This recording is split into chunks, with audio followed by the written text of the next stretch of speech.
delighted to introduce our speaker this evening, Dr. Jocelyne Guilbault. Dr. Guilbault is one of the world's leading scholars in the disciplines of ethnomusicology and popular music studies today.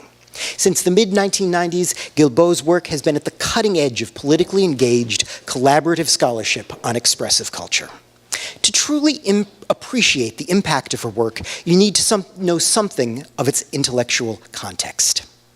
From ethnomusicology's earliest days until the mid-1990s, the vast majority of books published in our field were monologic ethnographies, that is, studies of music and culture dominated by the voice of their author. While most researchers in our field were concerned with understanding their participants' perspectives, fieldwork and writing were sharply separated. Materials gathered in situ were assembled and organized by the scholar who served as the sole source of representational authority. The choir of our ethnographies may have had many singers, but the ethnographer was the composer and conductor, and in the final analysis, he or she, usually he, called the tune. The publication of James Clifford and George Marcus's 1986 Writing Culture was a clarion call to interrogate the colonial dimensions of our politics of representation and to find new ways of doing ethnography. Clifford and Marcus made clear the need to decolonize ethnography and gave us all ideas about how to do it, but the actual work of that project required new practices of research and writing, new forms of representation, new findings and insights. Since the mid-1990s, Guilbault has been at the center of that project. Her 1993 book, Zouk, World Music in the West Indies, is the product of deep collaboration with the American ethnomusicologist Gage Averill, the Guadeloupean musician and music educator Edouard Benoit, and the Dominican writer Gregory Rabès. Sharing representational authority in an ambitious intellectual project, Guilbault reveals powerful insights into the politics of culture in a Caribbean popular music with a truly global reach. That book profoundly informed my approach to dialogic and reflexive ethnography, and I can think of few critical ethnomusicologists who came of age after its publication who were not influenced by her work. In the years since Zouk appeared, Guilbault has made pivotal contributions to a wide range of fields, from ethnomusicology and popular music studies to Caribbean studies, cultural studies, and beyond. Her 2014 book, Roy Cape, A Life on the Calypso and Soca Bandstand, co-authored with Cape himself, offers an extraordinarily rich polyphony and a deeply insightful perspective on the career of one of the Caribbean's most significant performers. Inspiring dialogues, lively interviews with musicians, subtle interpretations of photojournalism, and sophisticated analyses shed light on the affective labor of band leaders and the political economy of the transnational music industries. Related issues are richly explored in her 2007 book, Governing Sounds, a remarkable study of the politics of culture in the carnival musics of Trinidad. Her more than 50 articles and book chapters have appeared in the most prestigious venues for humanistic social science research on music and culture, including the Yearbook for Traditional Music, Ethnomusicology, Cultural Studies, Popular Music Studies, Small Acts, and the Black Music Research Journal, to name but a few. Her work has received wide recognition, with major grants from organizations that include the Ford Foundation and SSHRC, visiting distinguished professorships or fellowships at Northwestern University and the University of California Humanities Research Institute, and keynote or invited lectures at a range of major institutions around the world, from UCLA, the University of Chicago, Harvard University, and Columbia University, to the University of the West Indies, the University of Copenhagen, the University of Helsinki, and the University of Hong Kong. I would be remiss if I failed to mention that this is her second visit to Memorial, having given the keynote lecture here at the School of Music's 2005 Phenomena of Singing Conference, and I know all of us are delighted to have her back here in St. John's. The title of her talk this evening is The Political Economy of Music and Sound. Please join me in giving a warm welcome to Dr. Jocelyne Guilbault. I'm just going to put that here. Thank you so much. I want to thank Professor Berger for inviting me to come back here. It's a great pleasure to be in Newfoundland and to meet you all. I want also to thank very much also Dr. Megan Forsyth for overseeing all the many details that always entailed by a visit somewhere. So thank you. very much. Before I begin, I want to just clarify one term that I will use all the time during my talk, and it is the all-inclusive hotels. In case you haven't gone there yet. Well, these hotels, okay, and I have no commission, I'm just presenting this as... So, these hotels is the kind of hotels where lodging, food, drinks, as many as you want, and also access to all facilities in the resort available because you already paid a prepaid package to have this all. So you can be at the hotel without having your wallet, and it's all fine. So I'm going to refer to this notion of all-inclusive hotels throughout the talk. Say the word tourist vacation and all-inclusive hotels, and one is immediately up against three forms of harsh academic suspicion. The first one comes from the belief that, by definition, tourism is bad for local people, for local economies, and for local environments. Linked to an overt support for workers, the second suspicion stems from the fear of manipulation on the part of the hotel management. The third suspicion is raised by the negative connotations about tourists, their bourgeois laziness, frivolities, and even at times immorality.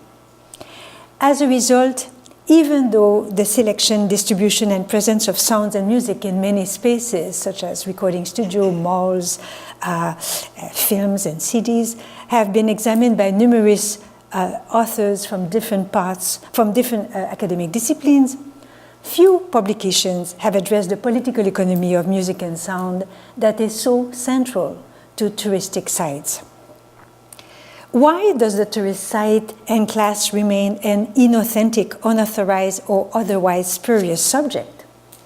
Is it because the term vacation, in the West in particular, has become a taboo topic, increasingly viewed as a questionable and deficient use of time in regard to a range of moral and economic issues?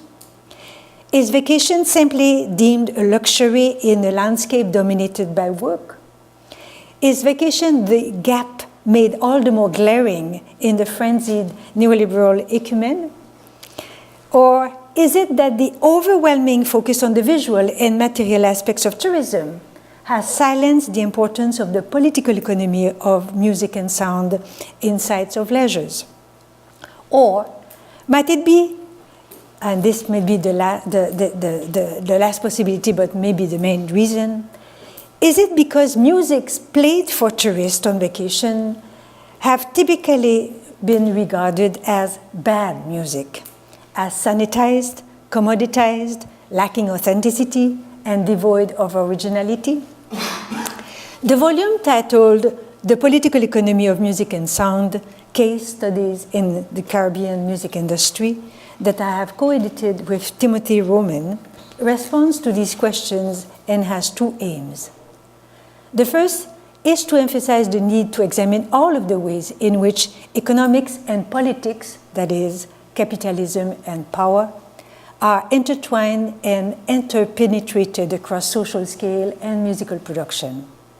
The second goal is to propose a new perspective on the tourism industry by linking political economy with the notion of hospitality by and through music and sound. Focusing on how music and sound are managed, performed, and offered as part of the commodities essential to touristic resorts, make it possible to argue that to speak about Caribbean aesthetics, as Trinidadian novelist Earl Lovelace writes, is to speak about politics. And to speak about politics in the tourism industry, we need to add, is about calculation, judgments, and aspirations that are not solely cultural, but also economic. Exploring how music and sound help promote vacation sites to attract tourists, create employment, and drive revenues is crucial in a region whose GDP thoroughly depends on tourism. Now, after Hurricanes Irma and Maria, however, to use the wording of a survivor, I quote, "Tourism in many islands is in a coma," end of quote. Let's just hope that help to all those afflicted will soon come and help them rebuild. But to give a few examples of the centrality of tourism in the Caribbean up to last year, Index Mundi reported that, quote, "Tourism is Saint Lucia's main source of jobs and income, accounting for 65% of the GDP, and the island's main source of foreign exchange earnings. In the Bahamas, quote, tourism together with tourism-driven construction and manufacturing accounts for approximately 60% of the GDP, and directly or indirectly employs half of the archipelago's labor force," end of quote. There is no question that tourism constitutes an outsized portion of the Caribbean economy, and that music and ambient sounds play a crucial role in the political economy of vacation spaces. This political economy takes in the role of labor, work ethics, aesthetics, and the dynamics of the encounter. And it is these post-colonial conjunctures and the regimes of value that the index and mobilize that are explored by this book.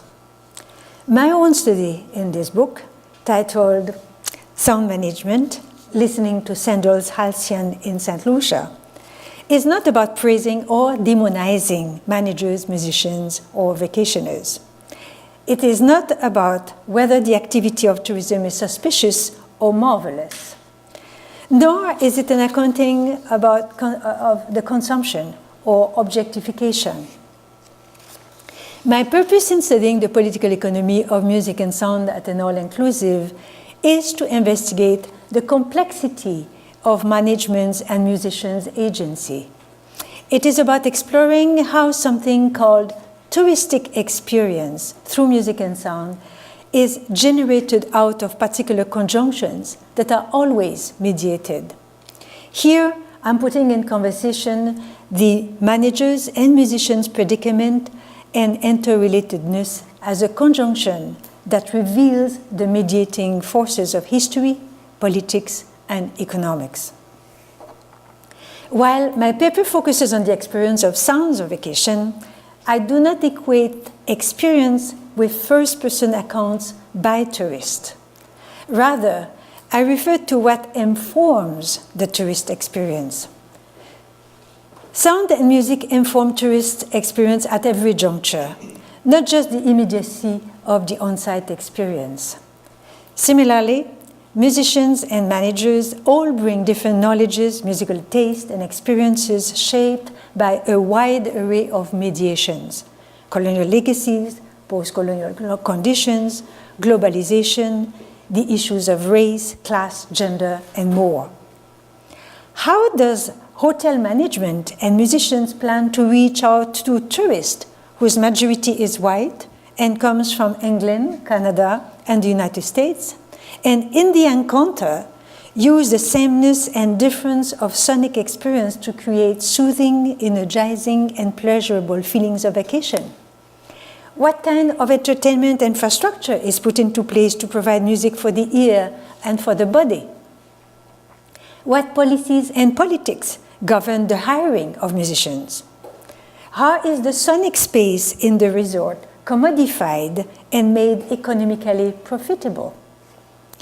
To explore these questions, I chose to work at one of the Sandel's all-inclusive hotels because Sandel's not only owns 30 resorts in the Caribbean, but has been recognized as the world-leading all-inclusive company. It won for 21 years in a row that title. Sandel's hotel management can thus be regarded as having successfully set standards, revealing business acumen as well as critical aesthetic and ethical values in the tourist industry. I conducted my research at this all-inclusive hotel in Saint Lucia with both a sense of familiarity and a sense of estrangement. A sense of familiarity because I know Saint Lucia well. having done research on musical traditions there from nearly 8 years, from the late 1970s into the 1980s. A sense of familiarity also because since then I have continued to do research on popular music in many other Caribbean islands. My feeling of estrangement stemmed from having little experience working in a corporate context. In this research, I could thus not lose sight of the fact that interviewing hotel management and interviewing musicians does not entail the same thing. Speaking with hotel management means speaking to somebody whose statements, by definition, likely reflect more the corporate decisions than individual agency. Speaking to musicians, by contrast, means hearing about the musician's history, knowledge, and work conditions. Correspondingly, the tone I use to explore all of these discourses reflects as much the different positioning these different workers occupy at the hotel as the different kinds of work they actually do at the site. In what follows, I examine what it takes materially in terms of human resources to make music and sound part of the business of an all-inclusive resort. I then explore how the all-inclusive hotels defines the concept of entertainment and what practices involving music and sound this concept sets into motion. Throughout the paper, and more specifically in the last section, I pay close attention to how, for the entertainment personnel and the musicians working at the hotel, entertainment is inextricably linked to the performance of hospitality. As a way to assess the human investment and financial commitment to entertainment, one of my first domains of inquiry concerns Sandel's personnel. Who and how many people provide entertainment? What criteria appear crucial to be hired? What policies inform the performance of music and cater for sound? At Sandal Resorts, the financial investment in entertainment is made clear by the elaborate hierarchy in this department. And it is indeed a whole department. For example, you have a general manager at the Central Halcyon. You have a Central entertainment manager, but for the entire Eastern Caribbean, an entertainment manager for the hotel. And also you have playmakers, something I did not know what it referred to first. But a playmaker, as these facilitators are called in local parlance, is someone hired to supervise and participate in cultural, sports, and gym activities to boost the guest participations and social interactions.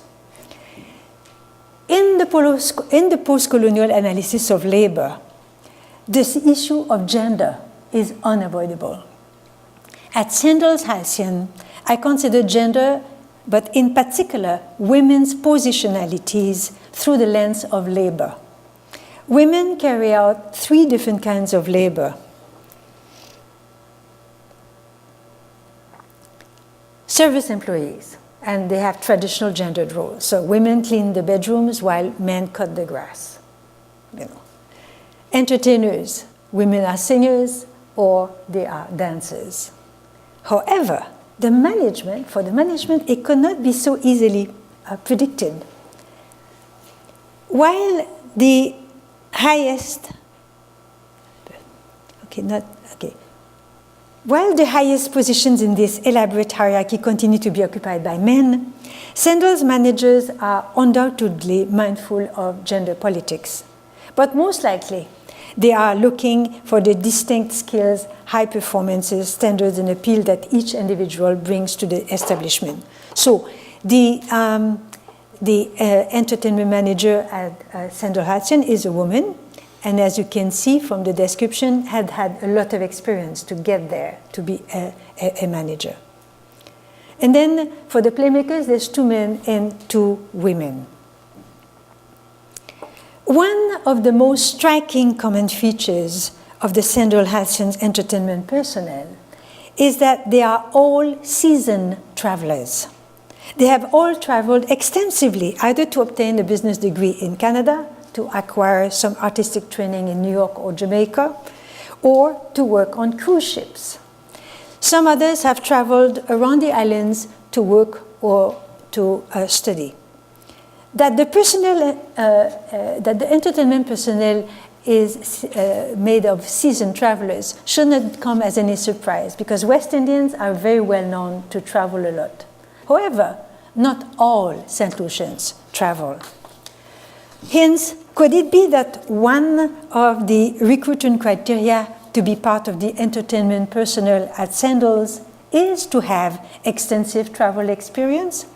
In all cases, through their travel experience, the entertainment personnel at Saint Lucia all possess an intimate knowledge about many different cultures, many different countries, cultures, and musics. This certainly refutes the idea that the history of encounters in and through sound in an all-inclusive, such as the Central Halcyon, can be conceived, if it was ever possible, as involving people who are totally strangers to each other. On the one hand, the sedentary locals whose identity, sense of place, and knowledge have long been portrayed as fixed and immutable, and the tourists who, in contrast, have been depicted as travelers and forever in quest of knowledge. Rather, the history of encounters in and through sound in a touristic site, such as Saint Lucia's, must be viewed as encounters among cosmopolitans whose experience may differ on numerous points and yet overlaps in others. The entertainment management is in a position of power.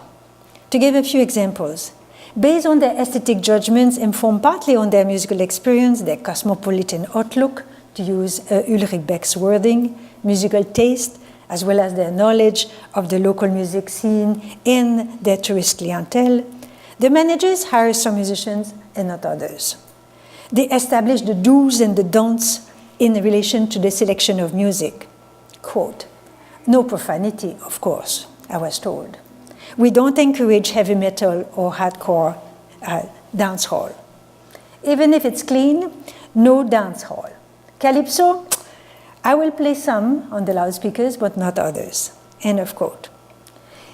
Is it because some musical styles and songs are considered too local, too bold, or too loud? Or is it that they are irreverent and uncompromising to non-Caribbean ears of visitors of a certain class? The selection of music is a moral call, as much as a business decision from the perspective of the administration. Any music, sounds, or lyrics that could be potentially disturbing or annoying the hotel's vacationers is avoided for fear of losing some of the clientele. Entertainment managers thus define through their selection the geomoral space of the Sandals resort in terms of political economy. One of the most obvious impacts the entertainment management has on the tourist experience is the selection of musicians who perform in the resorts. The artist's musical abilities and knowledge of repertoire, not to mention artistic skills, all contribute to the tourist experience of fantasy, feeling, and fun, thus making the selection of musicians of critical importance. As is typically the case throughout the Caribbean region, I noted that the musical acts at Saint Lucia's were male-dominated. However, I encountered a surprise, a woman instrumentalist, Barbara Cadet. And perhaps even more surprising, she was playing the soprano saxophone alone, accompanied by a recorded track coming out of the latest Bose equipment, which she controlled before and after each tune. Barbara Cadet mesmerized the guest as she combines outstanding musical skills on her instruments with a thorough knowledge also of the music technology, reputed in both cases to be the domain of men. I asked her how it feels performing alone as a woman and as an instrumentalist at Saint Lucia's and at the many other hotels where she performs regularly. She answered without hesitation. I quote, "I function as a man in a man's world. I'm not a singer. I play the saxophone. and I'm also a composer and a band leader. End of quote. Now, my way of thinking about her positionality is to describe it as hyper-gender. By this I mean she not only engages a very traditionally male domain by playing the saxophone, using sound technology, and working as an entrepreneur and as a manager, activities especially linked to male success and agency. She simultaneously performs her distinctive femininity by her tone of voice, her presentation of appeal and affect, and fashionably feminine style of dress, long hair, and high heels. Barbara Cadet stands as a unique figure in the island. She is highly respected as a musician, not only in the hotel, but also among local musicians. In addition to the powerful mediating factor of gender, the hotel's hiring practices for musicians, which include singers here, have been structured by several other shaping forces. To situate all-inclusive hotels' hiring practices of musicians in the tourist sector today, not exclusive to sandals, but also including sandals, all the musicians I interviewed took a little detour to the 70s. For example, Ronald Boo Hinkson, a guitarist, songwriter, who wrote for Grammy nominees, arranger, he's the most really famous musician in Saint Lucia, most tellingly explained the current practices in terms of the changes that occurred in the hotel industry over the past 40 years. Thus, I quote, "In that era, the 1970s, there was no all-inclusive hotels. The hotels then provided music not only for the guests, but also for the local people. They hired the best musicians in the land. People paid to come to hear us.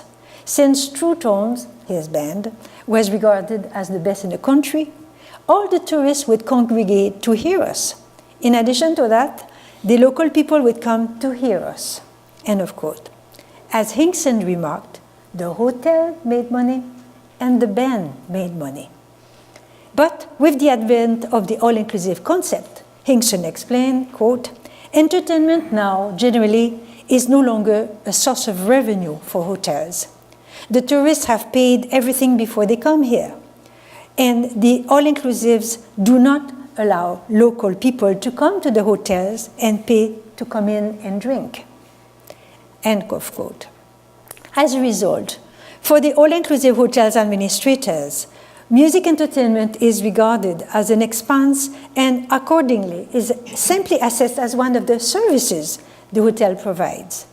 Hence, depending on the hotel's anticipated expenditures, the budget for music entertainment is re-evaluated and adjusted, as is the case from some other departments, to help balance the overall budget of the hotel. The predicament in which musicians find themselves, however, cannot be viewed as being simply caused by the all-inclusive hotel concept or the powerful company of sandals. Several other mediations have contributed to the local musician state of precarity. For example, the poor economy of Saint Lucia since the late 1980s, the unemployment reaches 25%. The banana industry, the downfall, following the European Union's dismantling of the preferential trade agreement that was actually in place to protect Britain's former colonies. The closed factories moved to where outsourcing is cheaper. The free trade agreement between the CARIFORUM states and the European Community that was signed in 2008, which means that actually the government no longer get the import taxes they used to get, and therefore less money for the arts and many other things. The musician state of precarity in Saint Lucia is not only related to the poor economic situations of the nation state or the Caribbean at large.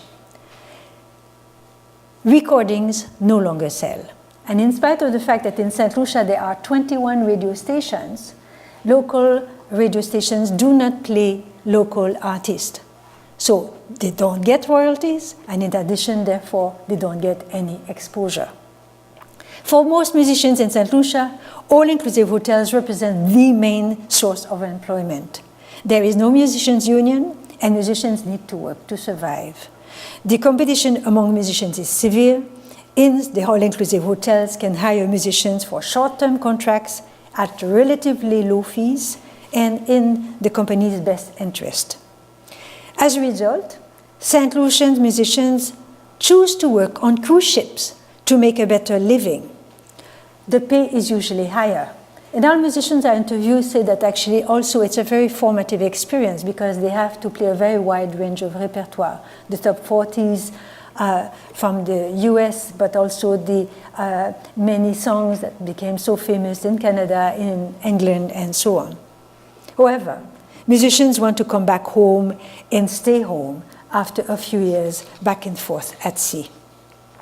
This story is important because it shows how the cruise ship is deeply connected to the tourist experience at the all-inclusive hotels. Many of the musicians performing at the all-inclusive hotels have in fact developed their knowledge of a wide range of repertoire on the ships. This learning experience helped them, of course, be particularly well prepared and at ease to respond to the guests' very eclectic musical taste.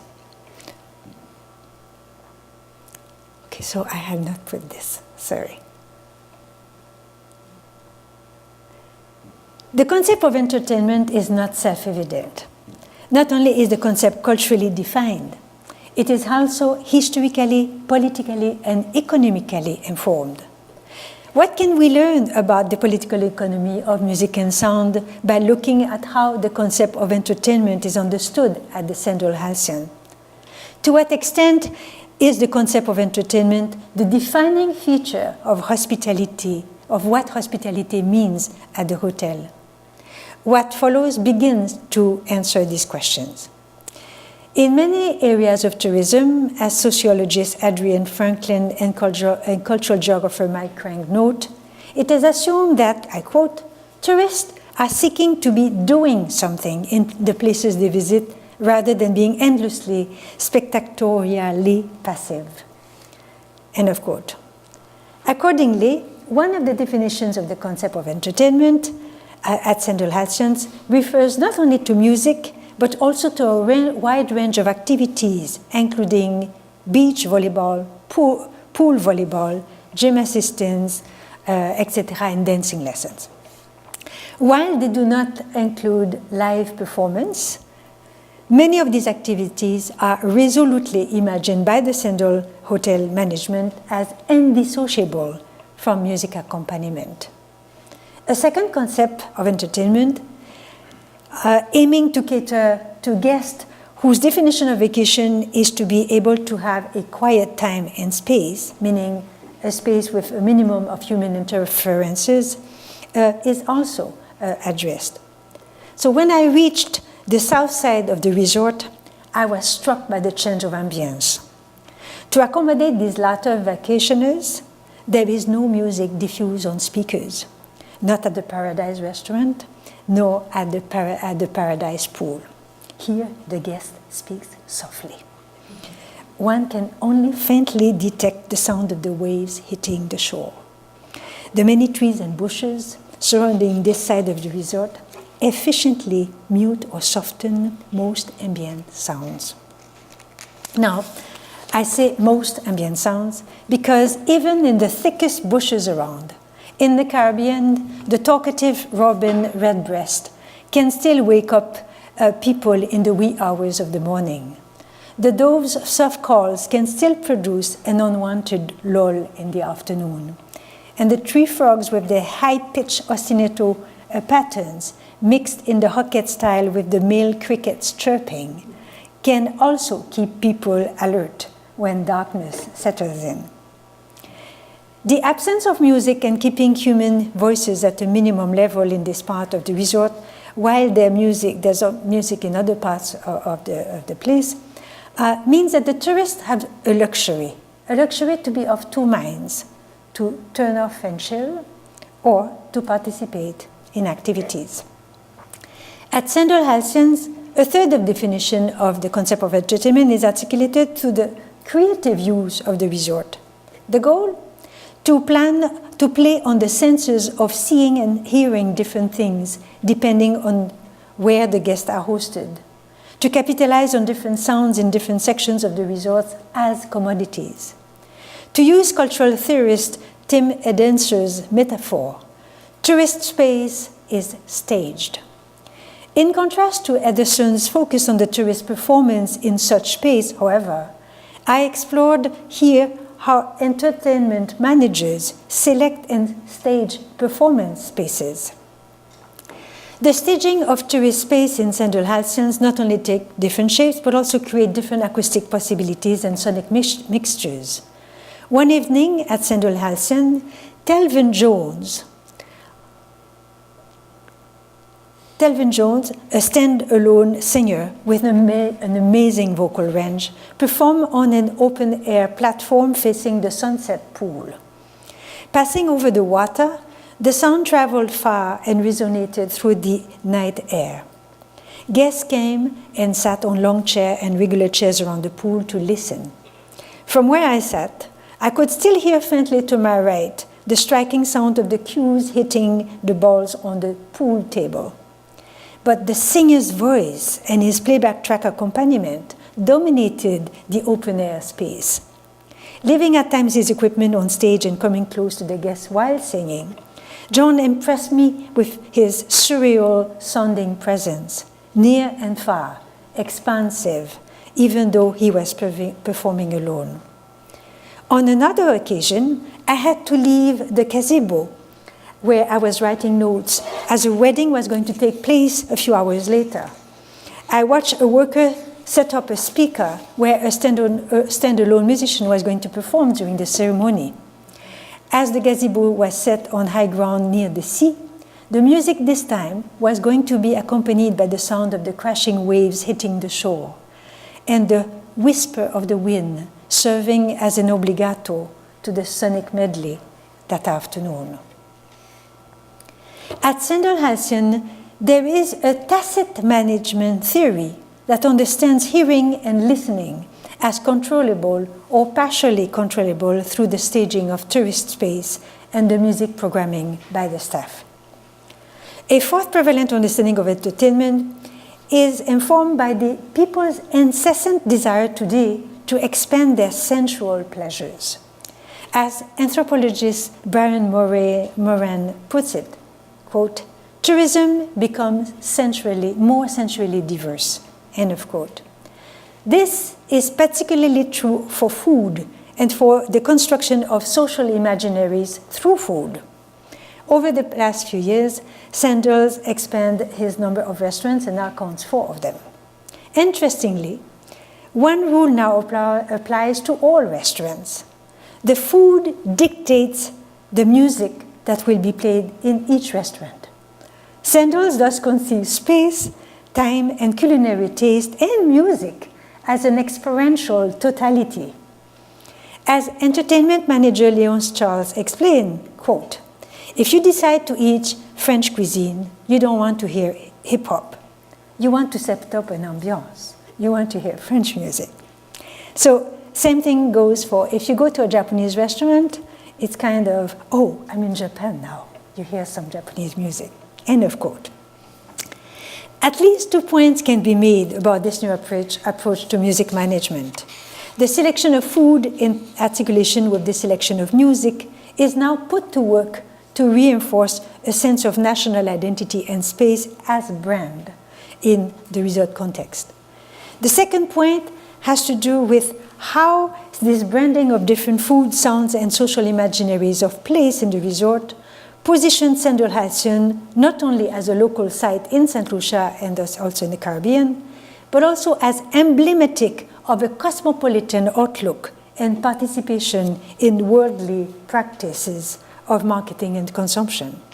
In this perspective, Caribbean food and music are presented as delicacies equal to and no more exotic than Italian, French, Japanese, continental ones. A fifth concept of entertainment at play at Central Halcyon is entirely based on music. As is the case for all Central's resorts, every evening is themed to use the hotel management's expression. And here's a sample of a week's programming in December of 2015. Monday, Tuesday, Wednesday, Thursday, Friday, Saturday, Sunday. These theme nights, like the daily activities, emphatically demonstrate how musical entertainment is designed to offer the guest musical variety within zones of comfort, a good dose of familiar music interspersed with what, for many guests, are lesser-known music and dance music from the Caribbean.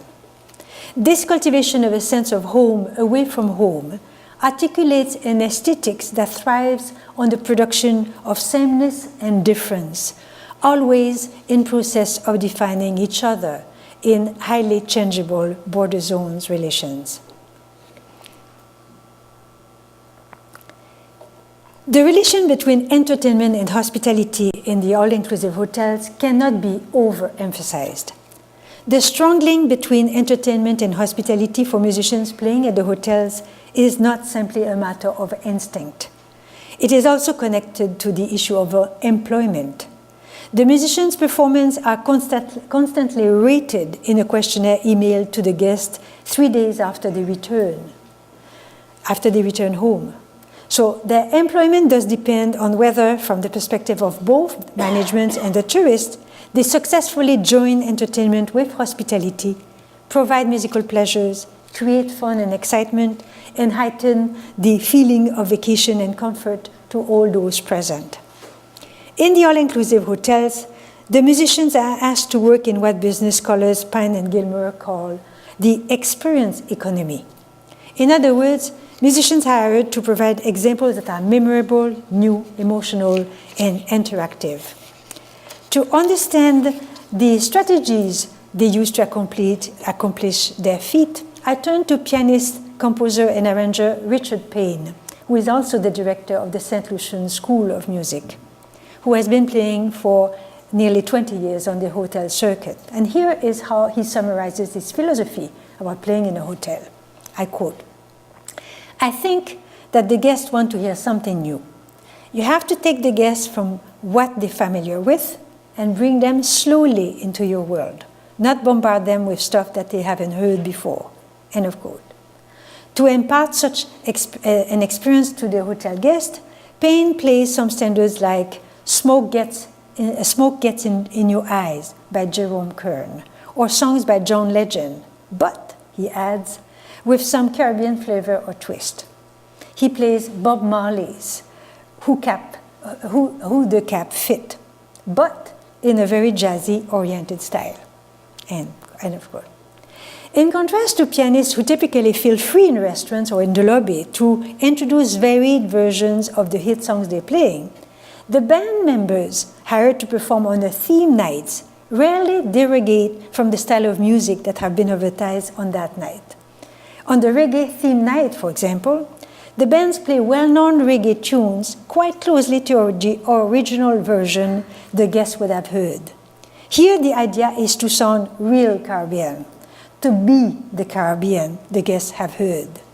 The contrast between the pianist and the band's approach to entertainment and hospitality highlights what Mattei Candea and Giovanni D'Accor's argument that it is crucial to take into account, quote, the scale, the contingency, and the specificity of each hospitality event. In other words, the happenstance of hospitality, end of quote. The management's requirement and the tourist expectations for musicians playing in a restaurant or lobby versus musicians performing an advertised style of music at a show on stage greatly influence how musicians sonically manage hospitality relations. Now here's the surprise.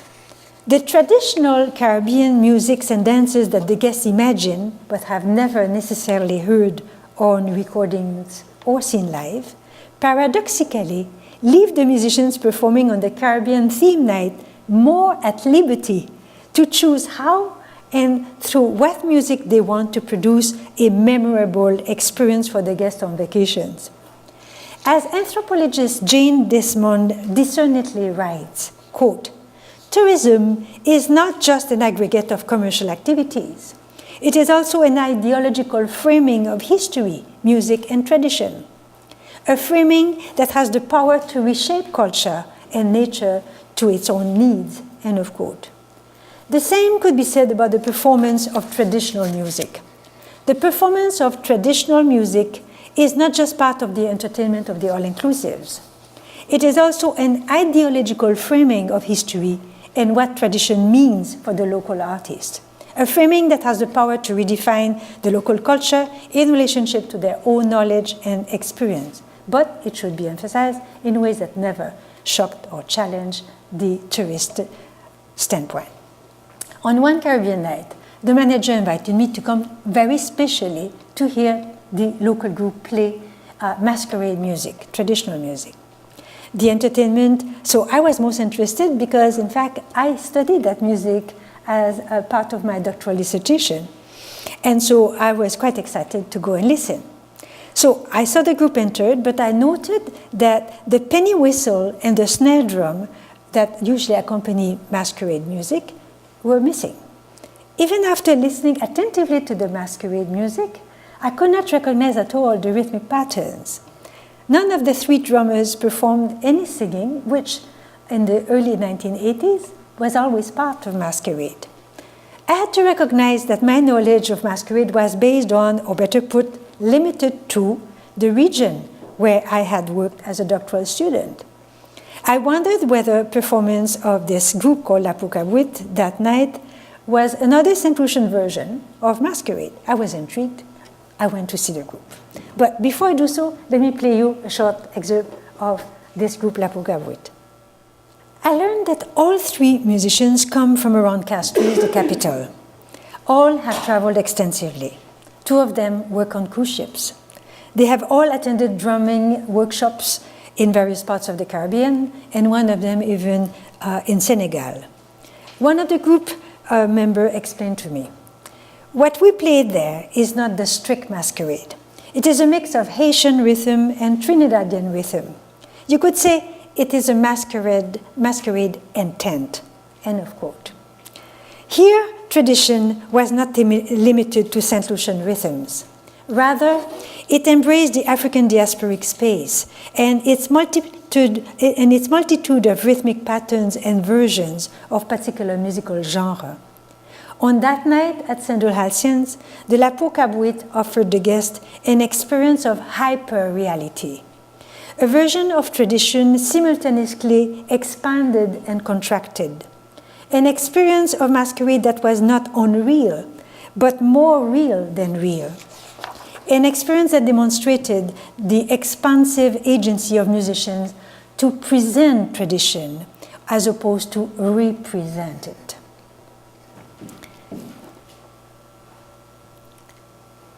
The musician's own way of thinking musically how to perform hospitality in the all-inclusive hotel constituted only one part of the story they shared with me. The musicians I interviewed all emphasized that what shapes and enhances the tourist experience of vacation, first and foremost, is to be in tune with the guest, to listen. One form of skilling too little appreciated and too little examined in music and tourism studies. Here are the comments of musicians.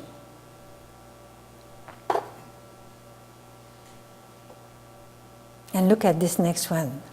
After doing this for so many years, you get a sense, almost like a sixth sense, of who might really be listening to you. And then sometimes it doesn't work at all, he says. So you have to ask yourself, what would sound nice to them? I heard these descriptions as references to the affective labor that musicians perform in touristic sites. Affect, in this case, can be understood as the desired or created connection with the worker/musician and his/her audience. In addition to listening to their audience reactions, musicians have developed all kinds of strategies to try to reach out to the tourist. They use stage talks. Sometimes they ask to participate with claps or snaps, the fingers, or sometimes they play very softly in order to draw the listener to them. In other cases, musicians count on the exuberant effects of loudness and the power of time to create a synergy with and among the hotel guests. And sometimes they continue to play long after they're supposed to end, not to actually break the mood that they have created and leave stranded the tourists in the midst of enjoying themselves. Now, of course, they want the guests to have a memorable sonic and fun experience. In fact, the guests are the very reason that they have employment. But the hotel musician's performance cannot be reduced to mere calculations, I would argue. To use Catherine Allerton's description of the transformative sounds of the Mangere hospitality reported by Candia and Akol, I quote, "The vital yet ephemeral buzz or effervescence," end of quote, that hotel musicians create is contagious and constitutes also one of the rewards of performing for others, end of quote. One of the aims of this paper has been to show how music and sound are central to the business of all-inclusive hotels and vital to the tourist experience of vacation. Examining the elaborate infrastructure of the entertainment personnel and the hotel's hiring policies has revealed how music and sound are at the source of considerable financial investment and at the heart of political, in the large sense of the term, decisions. Addressing how tourist space is staged throughout the resort has demonstrated how environmental and avian sounds are exploited as commodities the resort offers. Focusing on entertainment managers, playmakers, and more particularly on musicians, has highlighted not only their artistic skills, but also their labor as workers in charge of providing the affective ambiance in the resort. If, as Saint Lucian jazz pianist Emerson Nurse says, music is, I quote, "the lifeblood of hotels," end of quote, researchers must come to grips with how music and sound are central to both the political and the affective economies of tourist hotel management. Music and sound in the all-inclusive resort mediates sociality, provides sensual pleasures, and elicits senses of fantasy, feeling, and fun. That which cannot be measured in number, calculated by statistics, and yet that has an immense impact on the well-being of the personnel and tourists alike. Musicians and managers know this, but much research is necessary to account for the political economy of music and sound in the all-inclusive hotels and the capital role it plays in the Caribbean tourism industry. Thank you.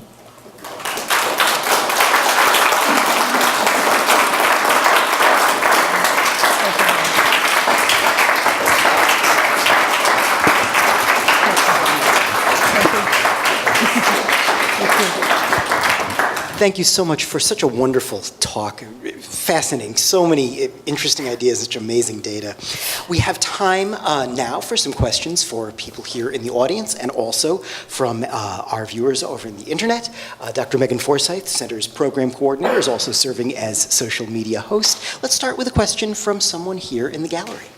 I'm just wondering about the theme nights. It looked like it kind of followed a typical programming, something that you would see in a bar. Like it assumes, for example, that the Monday night might be less well attended and less energetic than a Friday night, for example. Did you find that that was the case?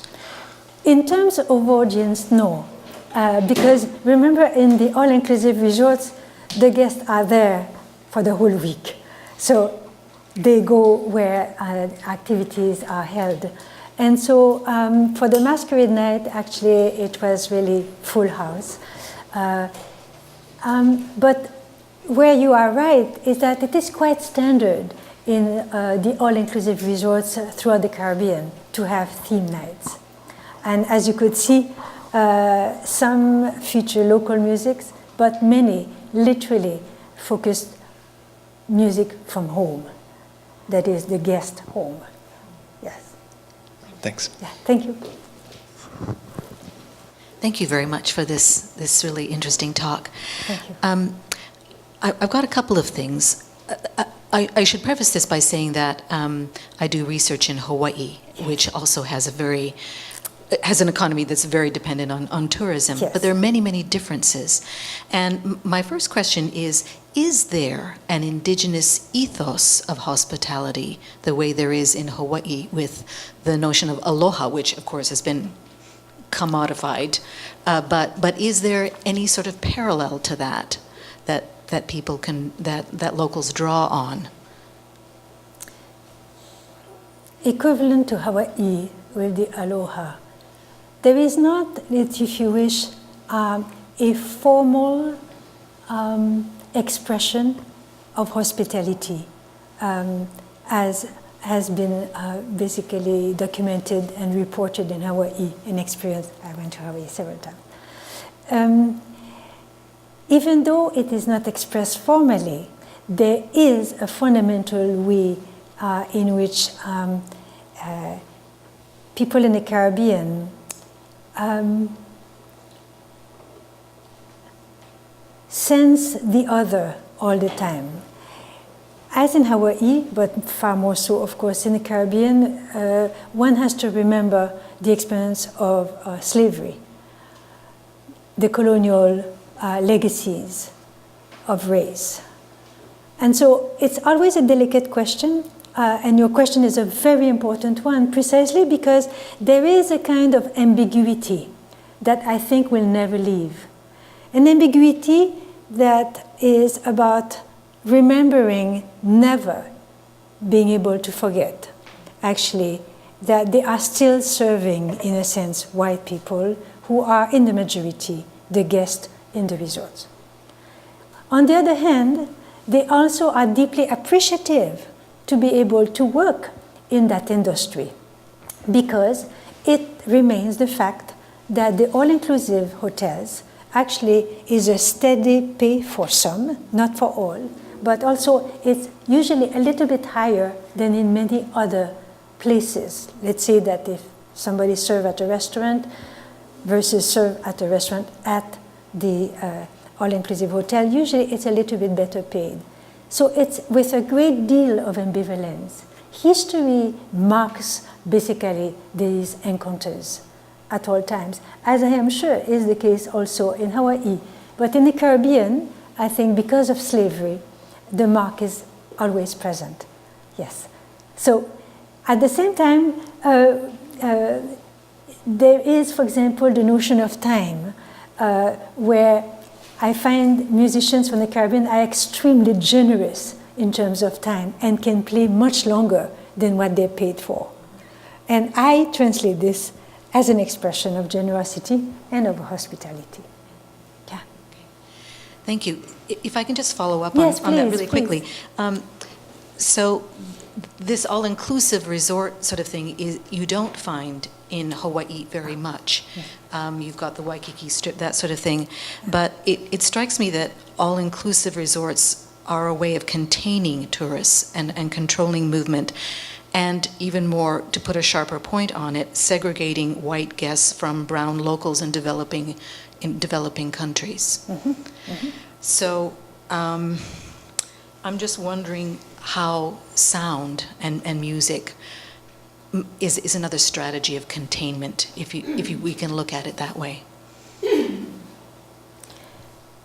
It could be, except that sounds are very mobile. They are not only contained in the hotel resorts. In fact, they have been heard before the tourists come, and they will be heard after they leave. So in that sense, the use of sound is to entertain at the resorts, as well as at the same time, it does help to retain them. You are so very correct, huh? Certainly.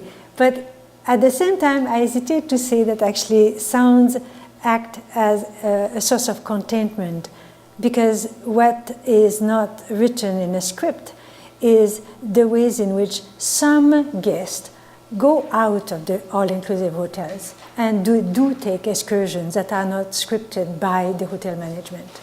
And some hotel guests also come back to the islands, and sometimes not in these hotels. And but the idea of containing the tourist in a particular location, space, in fact, is the main complaint that actually many locals have about the all-inclusive resorts. That is, that they do not interact, in fact, with the local merchants, the local food industry. Depending on who has the ownership of the all-inclusive, that means that the money goes directly there. And some of the all-inclusive resorts import food from France, for example, in Guadeloupe. So the food from France arrives directly in Guadeloupe. Many of the employees in Guadeloupe are actually from various countries from the European Union.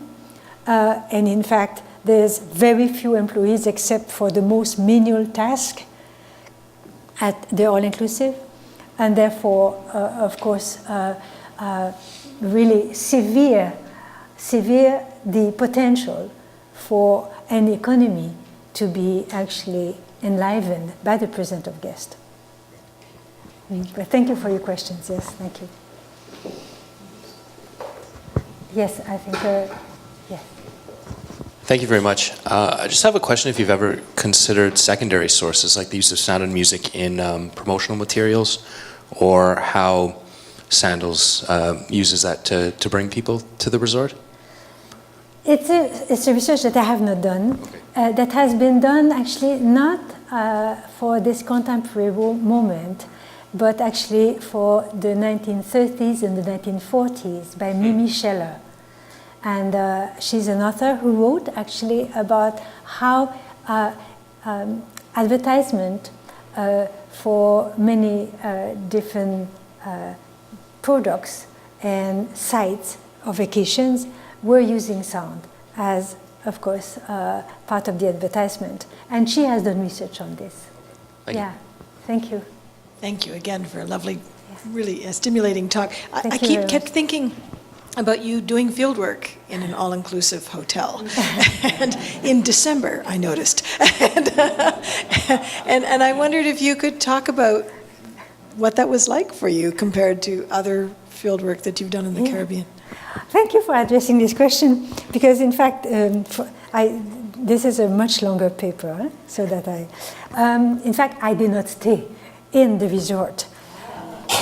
The resort where I worked cost some $700 a day, and so I could not stay there. And so I stayed at a nearby apartment, and I was given permission to work from morning to evening whenever there was music. So that was my experience. However, I was among the lucky ones. Not everybody for this book that we are co-editing have been as successful in gaining access. For example, one of our colleagues wanted to do research in one all-inclusive in Guadeloupe, and he was flatly denied access as a researcher, but was invited as a guest to come anytime he wishes. And he decided to do that. So he went, and he spent, I don't know if he spent a week, but he has been traveling, working there for a long, long time in Guadeloupe. So I think he went for a week as a guest in December also. But I drew your attention to the fact that working in a corporation is absolutely profoundly different from working, for example, in a recording studio or for stage performances in the public sphere, etc. Working for a corporations entail the fact that oftentimes managers are very wary that you may steal a particular key to their success. They are absolutely not comfortable necessarily for you to go everywhere, anytime, or to speak to any and all musicians. But I have a lot of contacts in Saint Lucia. So I was able to go a little bit simply because I know many musicians who work in hotels and who work there as well, so I didn't have to be at the hotel to interview them. So not all my interviews were done at the hotel. Some of them were done at the hotel, but not all of them. And I had to be very careful of being as discreet as possible.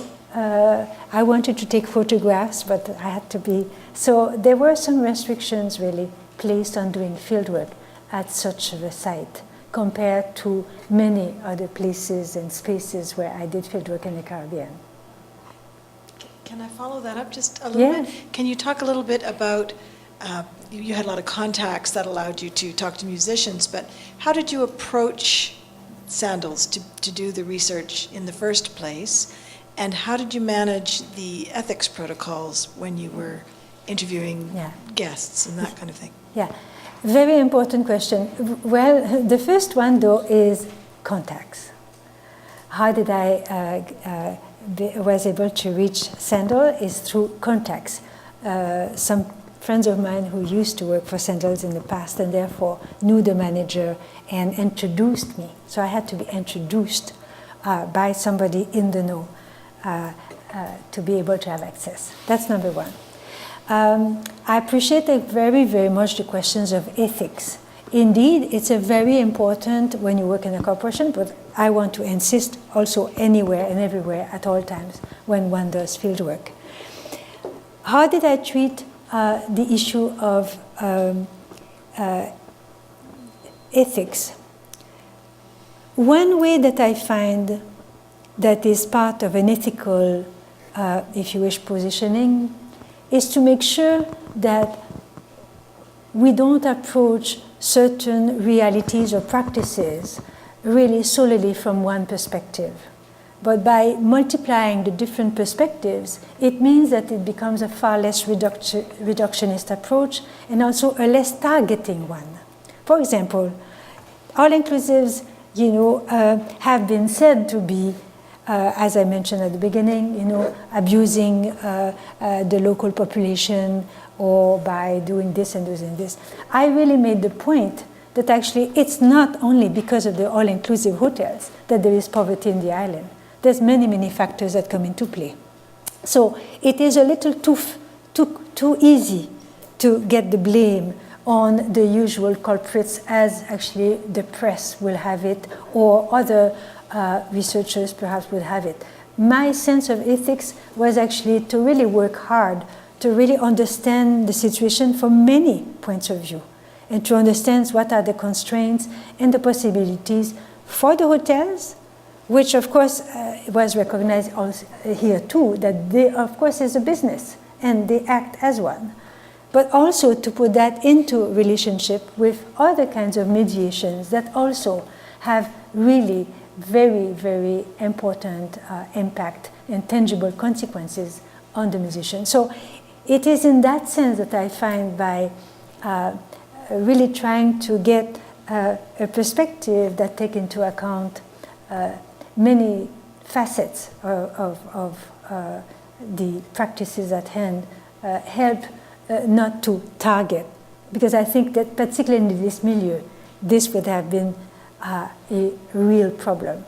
And of course also by respect and also to the manager who allowed me to be entering the facility.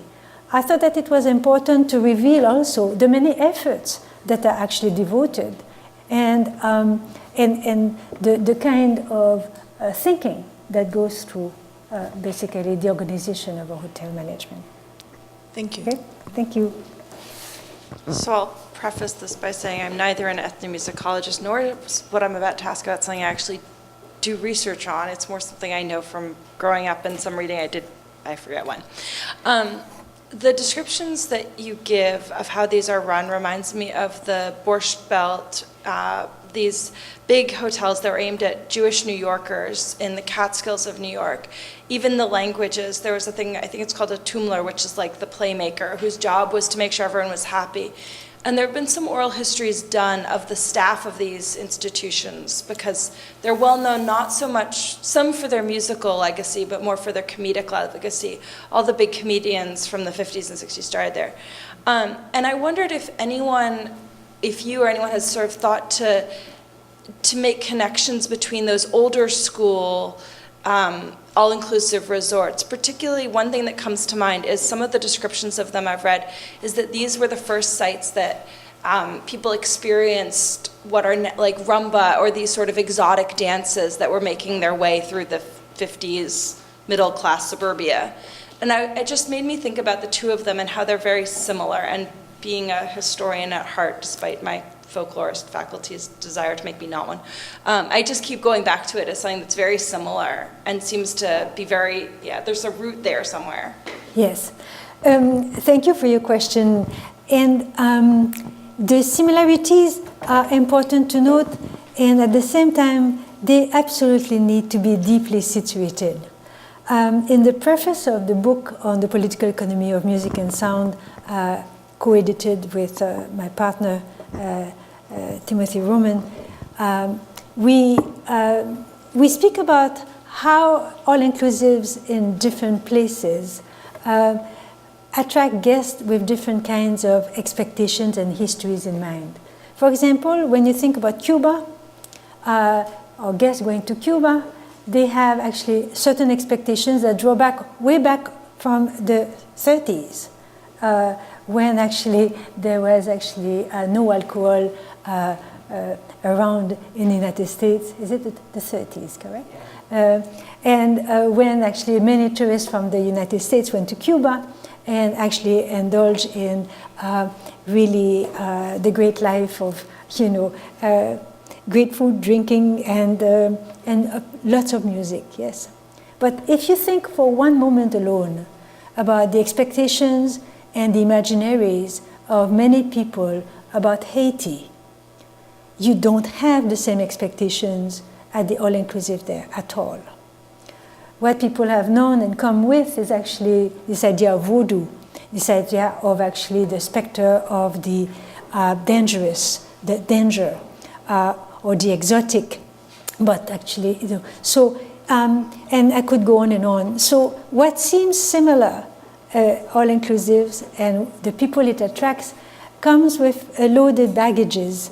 And therefore, speaking to a historian, I think it is crucially important to actually address the history of how the notion and imaginaries about the islands have circulated, in which context, for whom, how long, and through which media. And that, to me, is absolutely very, very important. Thank you. Our question is from one of our graduate students who couldn't be here tonight, Monique McGrath. And her question is if you'd consider extending your research to cruise ships. And she sees a lot of parallels between the two. And I think you've spoken a bit about this, but have you thought about extending this research to cruise ships? And what do you think it would be different on the different contexts? Okay, this is a question that bring the personnel into the front seat. It's just that I love swimming, I love water, but I can't stand to be on a boat. It doesn't agree with me at all. So, and I never forced myself to actually go through the motion and be sick to try to overcome. I actually accepted my limitation, and for that reason, will not plan to actually do further work on cruise ship. But tell Monique that actually there is David Karsman, who did actually a lot of research on cruise ship. Absolutely wonderful, and I'll be happy to give her references for actually more research on cruise ship, which is also absolutely in need of being better understood because it's very complex. But thank you very much. I have just one small question, if you wouldn't Yes, mind me please. asking. I'm curious, I mean, the political economy of these tourist industries brings to mind at least certain forms of class antagonism between the musical laborers and management. So I'm curious about what forms of class antagonism play out and how that emerged in your research. Class taken at large, or just among musicians playing on the ship and musicians playing... In the inclusive hotels, between labor and management, between the musicians as laborers and management who in the context where there's no union representation, how do labor management issues play out? Mm-hmm. That is a very good question, and in fact, the musicians I interviewed, and I interviewed many, not only this time for this research, but over the years, is that there is very little negotiation possible. There are so many musicians who actually are dying to be able to play and also to survive, or to survive and also to play. That some, for example, have a day job and they do moonlighting at night because they really, really want to play. And also, they want to supplement sometimes their salaries. So there's a cutthroat. There have been many efforts to create a musicians' union. Already when I was still there in the 80s, there were efforts that went quite far and were turned down because musicians among themselves did not agree to have a musician union because of the severe competition there is, and the official hiring versus the moonlighting and so on. So the issue of class now among the managers and among the musicians, it is not so much in terms of class that it would be placed, because some of the managers, yes, of course, they have more money, but not necessarily that much more money than a musician, for example, who works during the day at the bank and at night who actually plays music. So it's complex to speak about class. Class will not be necessarily the operative term. I think it is power and connections.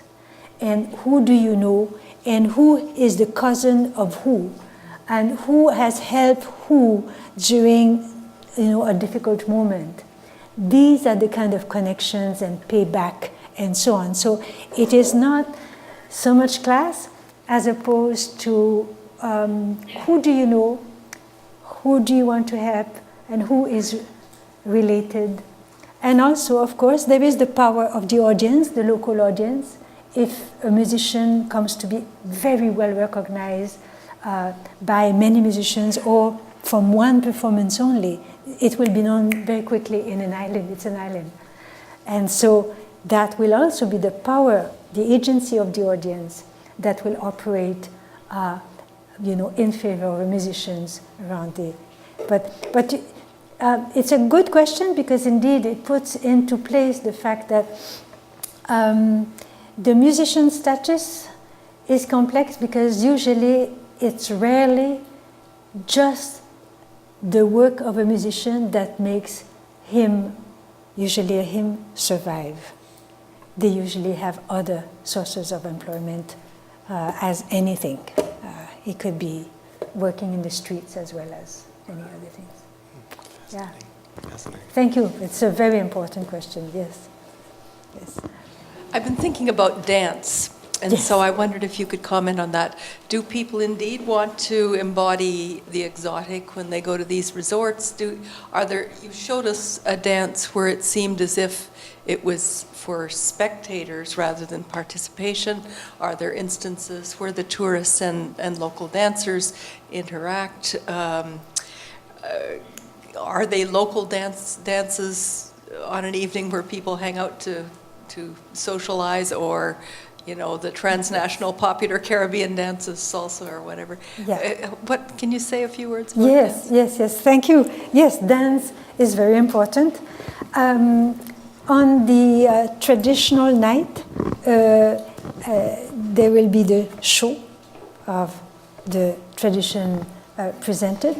And after that, there will be a call among the call for a member of the audience to come on stage and to try out the movements. Okay? So that is still a form of spectacle, right? For that Monday night traditional music. However, when you get to Caribbean music, for example, or other musics during the week, it becomes social dancing. Some people just go, get up and dance and use the dance floor. And it is true on many nights, including when it is music from the very places where these tourists come from, as well as also on the Caribbean night where reggae is performed, soca, zouk, they will also be playing. And then this is when a playmaker often will come to actually help the tourists to know how to kind of dance it and emphasize the movements and so on. And so the tourists actually come and join usually. And this is very much part of the goal, is to have the tourists come to the dance floor. Yeah. Thank you. I'm just going to follow up on Bev and dance. I was just thinking, I've been to one all-inclusive once, and it was in Honduras, and I remember there was a guy who you could tell was hired to basically encourage people to dance. Yeah. He seemed like he was just a local or whatever, but like, you know, you saw him at enough of the musical events that you realized, no, he was being paid to try to get people up to, you know, create this ambiance of fun and dance. But I think I wondered about almost antagonisms between either musicians or people. I mean, when you're trying to like get people to dance who don't want to dance, you know, do you ever find there's like certain tensions between the audience and the performers, audience and the dancers, or anything like that? Thank you for this question. In fact, in the book that we are preparing, one of our colleagues reported that in the all-inclusive where he worked, the playmakers were so actually insistent that he felt that it was becoming very uncomfortable. I mean, to really see people really almost forcing you to the dance floor does not correspond exactly to the free fun and feeling that actually many guests look for, to be far more free and so on. So it was kind of a pushing against the grain of an idea of vacation where it's kind of free movements and so on. So yes, you are right. Sometimes there is too much insistence, and then if I were the manager, I would say he's not a good playmaker. Because good playmakers whom I have seen at work are expert at being very, very low-key, but dancing so well. But they will be even sometimes in a corner, you know, and not even really trying to reach out and ask somebody to dance with them. And in that way, usually they, at least my observation has been that they have been usually quite successful, you know. Sometimes, of course, a woman, a playmaker, will go and ask a man to dance, while a man will go and ask a woman to dance, and often the couple, you know, so that there is no jealousy. So, so the man, the husband, will be asked by a woman, and the wife will be asked by, you know, a female dancer. So, but all of this, and this is important, all of this is what constitutes affective labor. Really knowing what dosage is sufficient or too much. How much music, how loud, for how long, where. Also depending on the acoustic of the place. For example, I witnessed a group of musicians whom I thought were absolutely very young musicians, young in the sense of, musically speaking, they were very young. A mature musician knows when it is too loud. They just have to check the audience and they know.